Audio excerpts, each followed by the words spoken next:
샬롬, 말씀 읽어주는 김기훈 목사입니다. 오늘도 기대하는 마음과 사모하는 마음을 가지고 하나님의 말씀 함께 읽겠습니다.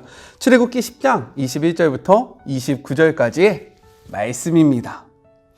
하나님께서 모세에게 말씀하셨다. 내 손을 하늘로 뻗어 이집트 땅에 어둠이 내리게 하여라. 손으로 더듬어야 다닐 수 있을 만큼 짙은 어둠이 내릴 것이다. 모세가 하늘로 손을 뻗자 짙은 어둠이 사흘 동안 이집트 땅에 내렸다. 사람들은 서로 볼 수 없었고 사흘 동안 꼼짝도 할 수 없었다. 그러나 이스라엘 자손만은 예외여서 그들이 사는 곳에는 빛이 있었다. 바로가 모세를 불러들여 말했다. 가서 하나님을 예배하여라. 너희 양떼와 소떼는 남겨두고 너희 자녀들은 데리고 가거라. 모세가 말했다. 왕께서는 우리가 하나님께 드릴 짐승과 제물들을 가져가게 해주셔야 합니다. 그래야 우리가 우리 하나님을 예배하면서 그것들을 제물로 드릴 수 있습니다. 우리의 가축들도 우리와 함께 가야 하며 한 마리도 남겨두어서는 안 됩니다. 그것들은 우리가 하나님께 드릴 예배에 필요한 제물입니다. 그리고 그곳에 이를 때까지는 어떤 것을 제물로 드려야 할지 우리가 알지 못합니다. 그러나 하나님께서 바로의 마음을 계속해서 완강하게 하셨다. 바로는 그들을 내보내려 하지 않았다. 바로가 모세에게 말했다. 내 앞에서 썩 꺼져라. 다시는 너를 보고 싶지 않다. 조심하여라. 내 앞에 다시 나타났다가는 죽을 것이다. 모세가 말했다. 마음대로 하십시오. 나도 다시는 왕 앞에 나타나지 않겠습니다. 이것은 하나님의 말씀입니다. 오늘의 말씀은요, 내용상 두 부분으로 나눠서 생각해 볼 수 있습니다. 먼저 첫 번째 21절부터 23절, 아홉 번째 암흑 재앙입니다. 하나님은요, 여전히 완고한 바로를 향해서 아홉 번째 재앙을 일으키시는데요. 제가 도표를 하나 준비했어요. 우리 같이 보면서 이야기할까요? 10가지 재앙을 정리한 도표인데요. 가로줄과 세로줄이요, 같은 영역으로 묶여져 있습니다. 여기 보면 세 번째, 그리고 여섯 번째, 아홉 번째 재앙. 오늘이 아홉 번째 재앙이잖아요. 이 가로줄을 보면 어떻게 되어 있습니까? 장소가 불분명하다라고 되어 있잖아요. 그 이유가 무엇이냐? 다른 첫 번째, 네 번째, 일곱 번째 재앙은요, 아침에 강가에서 바로에게 선포되어진 재앙이에요. 그리고 두 번째, 다섯 번째, 여덟 번째 재앙은요, 궁궐에 있는 바로에게 선포되어졌던 재앙입니다. 하지만 세 번째, 여섯 번째, 아홉 번째 재앙은요, 미리 경고가 이루어지지 않고 이루어진 그러한 심판이었기 때문에, 재앙이었기 때문에 장소가 불분명하다라고 이야기한 거예요. 또한 이렇게 세로줄을 보면요, 이것도 같은 그러한 성향의 것들을 묶어놓은 겁니다.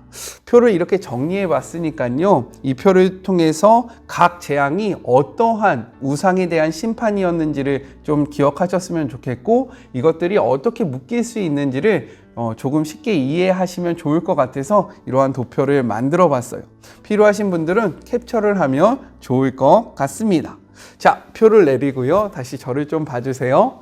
우리가 같이 함께 볼 아홉 번째 이 암흑 재앙이 무엇인지에 대해서 우리는 생각을 해봐야 돼요. 22절 후반절을 같이 한번 읽어볼까요? 더듬을 만한 암흑이라 라고 기록되어 있습니다. 이는요, 사람이 어둠을 느낄 수 있는 암흑이라는 표현인 거예요. 따라서 어떤 학자들은요, 이를 모래폭풍이라고 생각을 합니다. 한 번도 경험해보지 못한 모래폭풍으로 인해서 23절의 기록을 보면요, 사람들은 서로 쳐다볼 수 없으며 각자의 처소에서 일어날 수 없게 되었다라고 설명을 하고 있다는 거예요. 생각해보면 진짜 이 말이요, 일리가 있습니다. 왜요? 아무리 짙은 어둠이라도 초를 켜면요, 그 어둠이 사라지잖아요. 하지만 이 당시의 모래폭풍은요, 습기를 머물렀기 때문에 초도 킬 수 없는 그러한 상황이었다. 그렇기 때문에 이러한 어둠이 있었다라고 설명하는 것이 많은 학자들이 이야기하는 첫 번째 썰이고요. 그리고 두 번째는 무엇이냐? 이것을 어떻게 이야기하냐면요, 그러면 그것이 더듬게 할 것이다 라는 의미로, 마치 눈먼 장님이요, 앞으로 나가기 위해서 이렇게 더듬잖아요. 이런 상황을 이야기하는 정말로 짙은 어둠이 너희 안에 있을 것이다 라고 생각하는 학자들이 있어요. 사실 어느 것이 맞는지는 우리는 정확히 알 수 없습니다. 하지만 중요한 것은 무엇이냐면 이 9번째 암흑 재앙이 어떤 것이었느냐에 집중하기보다는요, 애굽 사람들이 이 9번째 재앙을 매우 두려워하였음에 우리는 집중해야 한다라는 거예요. 왜 그랬을까? 문헌의 기록을 따르면요, 애굽 사람들은 매일같이 하루를 시작하기 전에요, 그들의 삶을 주관하고 지배하는 전능한 신으로 여겨졌던 태양신 라를 경배했다라고 기록이 되어 있습니다. 아침에 눈을 뜨자마자 그들이 했던 것이요, 자신의 삶을 붙잡고 있는 태양신에게 경배를 하는 거예요. 매일매일 하루도 빠짐없이 이러한 행동을 했다라고 이야기를 하고 있어요. 그리고요, 애굽 사람들은요, 바로를 어떻게 생각했냐? 이 전능한 신 라의 아들이자 대리자로서 애굽의 빛을 선사하는 자로 생각했다라는 거예요. 이러한 자들에게 태양은요, 자신의 나라를 이끌어주는, 자신의 나라를 붙잡아주는 정말로 전능한 위대한 통치자였고요, 그리고 전능한 신이었다라는 거예요. 근데 하나님께서 이 해를 가리심으로 3일 동안이나 이 해를 보지 못했기 때문에 이들은요, 한 번도 경험할 수 없는 그러한 두려움에 빠졌다라고 성경이 기록을 하고 있는 거예요. 그렇기 때문에 이 암흑 재앙은요, 이들이 최고의 신이라고 여겼던 그 태양의 신을 향한 하나님의 심판으로 우리가 생각해 볼 수 있는 거예요. 그런데요, 23절 후반절을 보면요, 이렇게 기록되어 있어요. 온 이스라엘 자손들이 거주하는 곳에는 빛이 있었더라. 이것을 통해서 우리가 두 가지를 확인할 수 있습니다.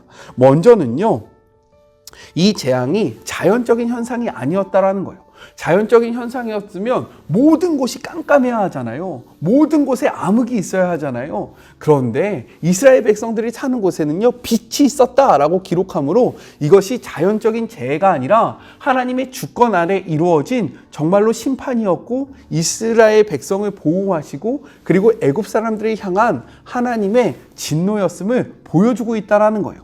그리고 두 번째로 이것을 생각할 수 있는 것은 무엇이냐면요, 하나님께서는요, 고난 중에서도 자기의 백성을 보호하신다. 하나님이 자신의 백성을 꽉 붙잡고 계신다. 이러한 것을 보여주는 표현이라고 우리가 생각해 볼 수 있는 거예요. 시편 기자는요, 이렇게 고백하고 있습니다. 시편 121편 2절의 말씀이에요. 나의 도움은 천지를 지으신 여호와에게서로다. 이렇듯 우리의 도움은요, 우리가 정말로 높다라고 생각하는 그런 우상들로부터 오는 것이 아니라, 이 땅의 통치자가 우리를 보호해 주는 것이 아니라, 우리의 도움은 하나님께로부터 온다라는 사실을 다시 한번 기억하시는 그런 복된 하루가 되었으면 좋겠습니다. 자, 둘째, 24절부터 29절, 바로의 타협을 거절하는 모세에 대한 기록을 담고 있어요. 이러한 상황 가운데 이러한 두려움으로 바로는 모세를 불러서 이렇게 말합니다. 24절의 말씀이에요. 바로가 모세를 불러서 이르되 너희는 가서 여호와를 섬기되 너희의 양과 소떼는 머물러 두고 너희 어린 것들은 너희와 함께 갈지어다. 이 전에는요, 무엇이라고 이야기했습니까? 너희 장전들만 가서 하나님 앞에 예배해라 라고 이야기했다가요, 이번에는요, 한 번 더 양보하는 거예요. 야, 좋아, 너희 모든 사람들이 가서 예배해도 돼. 그런데 양과 소떼는 놓고 가 라고 이야기하고 있는 거죠. 제가 만약에 모세였다면요, 하나님 앞에 달려가서 이렇게 이야기했을 것 같아요. 하나님, 하나님의 말씀이 이루어졌습니다. 드디어 바로가 우리를 놓아주었어요. 하나님 앞에 예배하라고 우리를 다 보내줬어요. 이렇게 기뻐했을 것 같아요. 그런데요, 오늘 말씀을 보니까 모세는 그렇게 하지 않았다라는 거예요. 왜 모세는 그렇게 하지 않았을까? 왜 모세는 이러한 제안을 거절했을까? 그 이유가 무엇이냐면 바로는 지금 몸만 나가라고 이야기하고 있기 때문인 거죠. 하지만 하나님은요, 그렇게 말씀하지 않으셨습니다.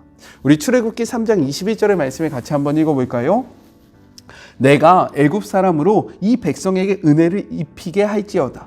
너희가 나갈 때 빈손으로 나가지 아니하리라. 하나님은요, 분명히 모세에게 말씀하셨어요. 너희가 나갈 때에 빈손으로 나가지 아니할 것이다. 그런데 지금 바로는 무엇이라고 이야기합니까? 빈손으로 나가라는 거예요. 그냥 너희만 나가라는 거예요. 그러니까 모세는요, 하나님의 말씀을 기억하고 그거 아니야, 그렇게 할 수 없어 라고 이 거절, 이 제안을 거절했다라는 거예요.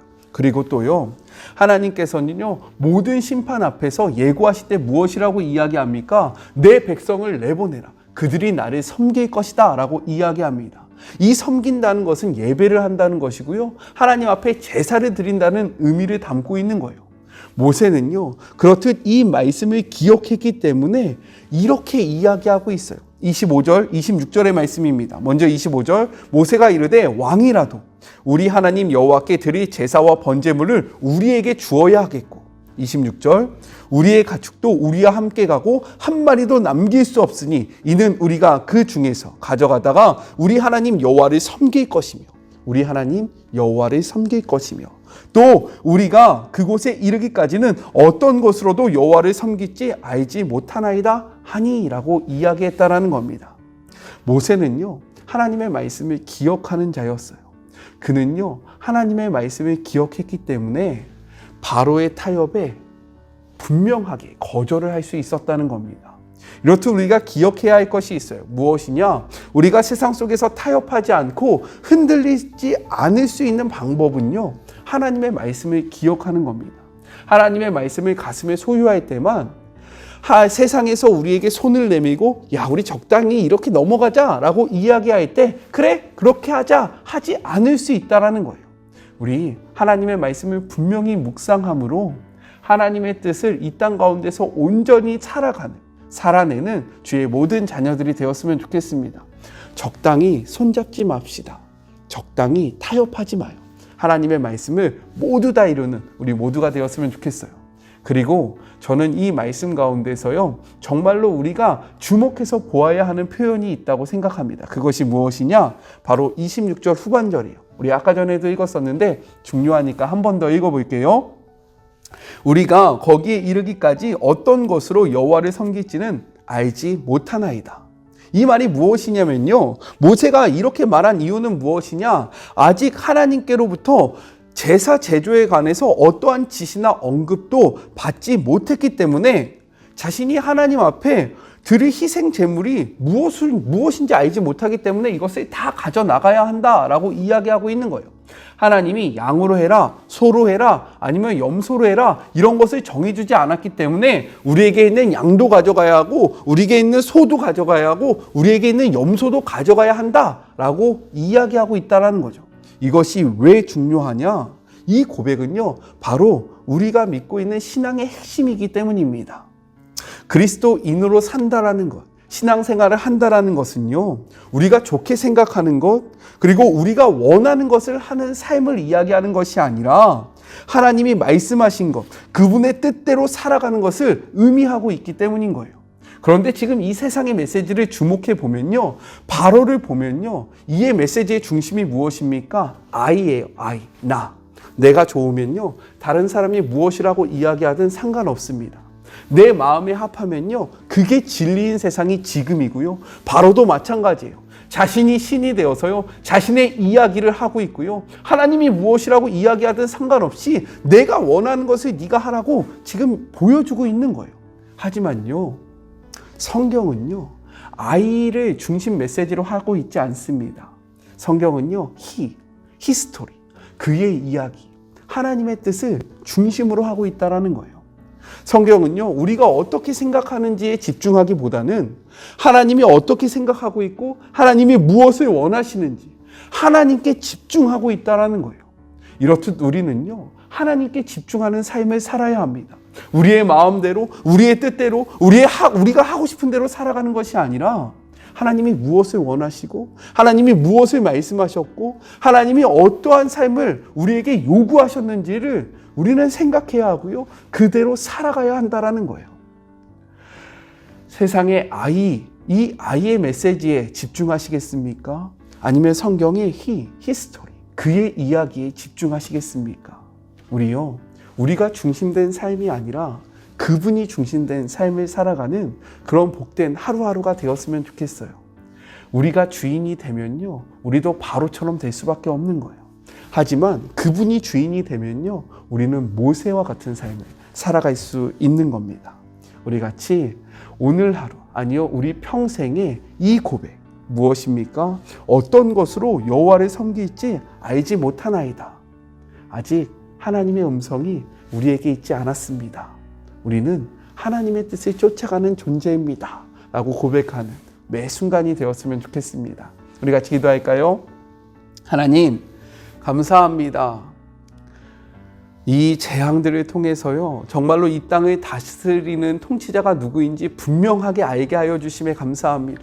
또한 말씀을 기억할 때에 세상의 메시지에 흔들리지 않을 수 있다는 사실을 알려주심에 감사하고, 그리고 신앙생활이라는 것은 우리의 만족을 위해서 우리의 뜻대로 살아가는 것이 아니라 하나님의 음성에 귀 기울이고 하나님의 뜻이 무엇인지를 찾아가는 여정이라는 것을 말씀하여 주심에 감사합니다. 하나님, 우리가요, 정말로 세상의 메시지, 너가 중심이 되어 너가 하고 싶은 대로 너가 기준이 되어 살아가는 그러한 삶을 사는 것이 아니라 하나님이 중심이 되고 하나님이 기준이 되고 하나님의 말씀에 따라 살아가는 주의 모든 자녀들이 되게 하여 주시옵소서. 함께 하시 주님을 기대하며 주님을 바라보며 지금도 우리에게 말씀하고 계시고 우리에게 요구하고 계시는 거룩하신 전능하신 예수님의 이름으로 기도드립니다. 아멘. 한 주간도 하나님의 말씀과 동행하시면서 행복하셨죠? 주님과 동행하시는 주일 보내시고요. 모든 상황 속에서 신령과 진정으로 예배하는 주의 자녀들이 되었으면 좋겠습니다. 저는요, 또 삶의 자리가 시작하는 월요일 날 만나도록 할게요. 사랑하고 주님의 이름으로 축복하면서 오늘 하루도 힘내세요. 우리 월요일 날 만나요. 안녕. 한 주간도 고생하셨습니다.